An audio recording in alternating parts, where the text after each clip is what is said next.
revistas Conversas com Filósofos Brasileiros. São ambos livros publicados pela editora 34. Além de outras obras, também publicou A Dialética Negativa, de Theodor W. Adorno, A Ontologia do Estado Falso, pela Iluminuras, com apoio da FAPESP. Para mediar essa conversa sobre a alienação, nós convidamos Oscar Pilagalo, que é colaborador do jornal Folha de São Paulo, na qual foi editor do Caderno Sinapse, e minha, Mário Sérgio Cortella, que sou professor do Departamento de Teologia e Ciências da Religião da PUC São Paulo. Jacó, eu queria começar essa conversa contigo, aproveitando tua formação psicanalítica, né, e lembrar o seguinte: nós conhecemos muito a noção de alienação no nosso país por intermédio de uma obra que muitos leram do Machado de Assis, que não por acaso foi chamado de O Alienista, né? Mais do que o alienado, ele escreveu O Alienista, e quem se lembra da história, né, é uma pessoa, um profissional da área, que vai internando, né, pessoas dentro da cidade até que só resta ele do lado de fora. E os franceses costumam até hoje chamar de asilo de alienados, né, ou aquilo que nós chamamos no Brasil de hospício, né. A alienação, ela está ligada, você acha, a uma forma de demência, de estado mental perturbado, ou ela é uma condição humana natural? Bom, Machado de Assis,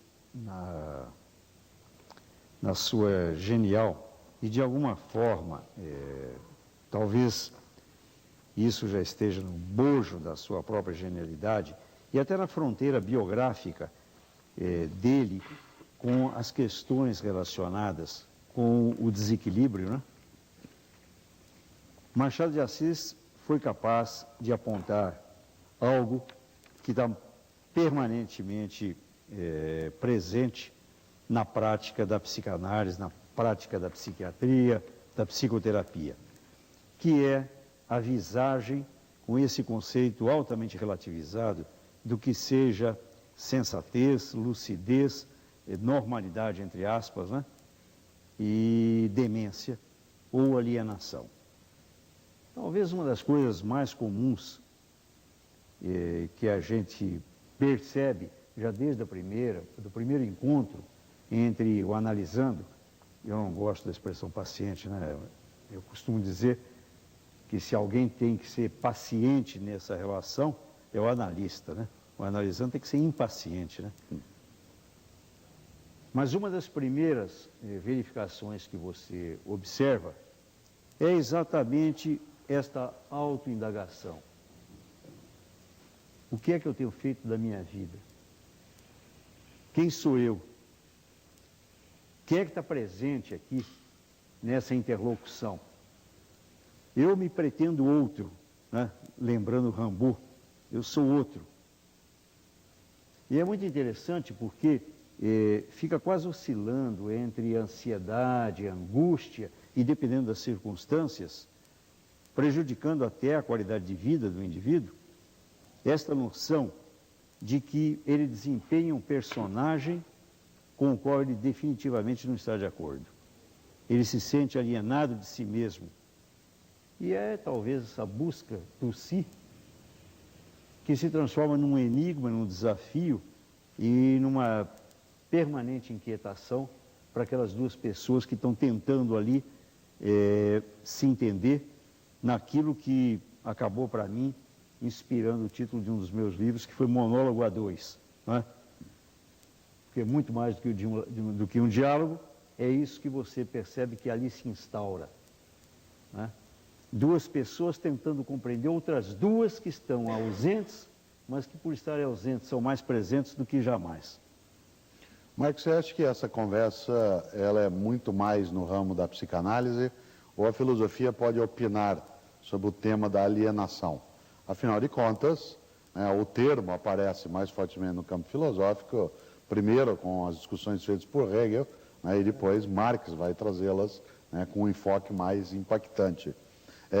Hoje a psicanálise utiliza, e a filosofia não necessariamente reforçou esse conceito, né? Você acha que ele é um termo filosófico para o século XIX e psicanalítico para o século XX e XXI?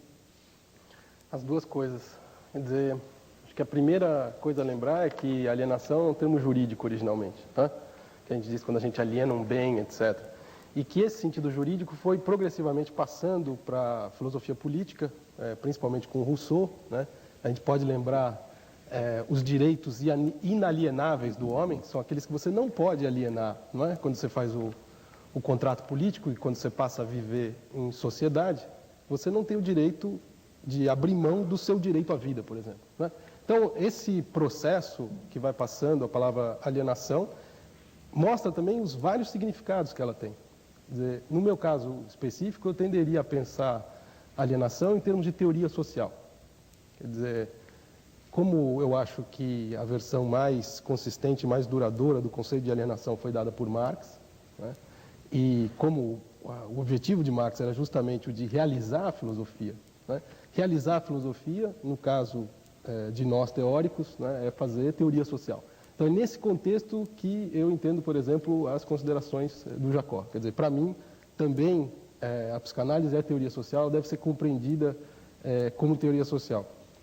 Eu queria aproveitar, já que você falou da etimologia da palavra e tal, e a palavra é uma coisa que, enfim, me interessa muito, e a expressão hoje, ela tem um sentido muito neutro, até na parte jurídica, como você lembrou, primeiro sentido e tal.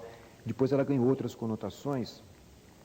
Talvez hoje ela esteja um pouco desgastada, no sentido que ela foi utilizada muito nos anos 60, 70, da juventude alienada. Era muito forte naquele tempo, né, se falar, assim, ter uma corrente muito definida do jovem politizado e tal.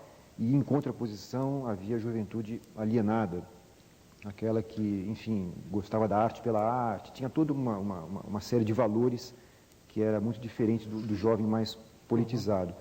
Nesse sentido, a palavra se desgastou, perdeu esse sentido que teve nesse tempo?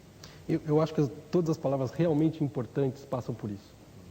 Quer dizer, se você tiver um conceito realmente importante, que realmente ele estiver expressando algo de real na sociedade, ele vai passar por esse desgaste, ele vai ser interpretado de várias maneiras, como, por exemplo, a palavra democracia. Ninguém é contra a democracia, como ninguém é contra o amor, né? Então, todo mundo é a favor. Mas o que é? Então, eu costumo entender essa frouxidão, às vezes, da palavra, no sentido de que todos esses conceitos, eles põem um campo de disputa política. Então, atribuir um sentido à palavra é também objeto de uma disputa política, de uma disputa social. Então, quando se diz, por exemplo, algo que alguém é alienado, né? Você diz, bom, isso é uma vulgarização, mas num certo sentido está se tentando com esse conceito expressar alguma coisa, né? Como dizer para alguém, ô fulano, olha o complexo de Édipo, alguma coisa do gênero, né? Como esse tipo de utilização.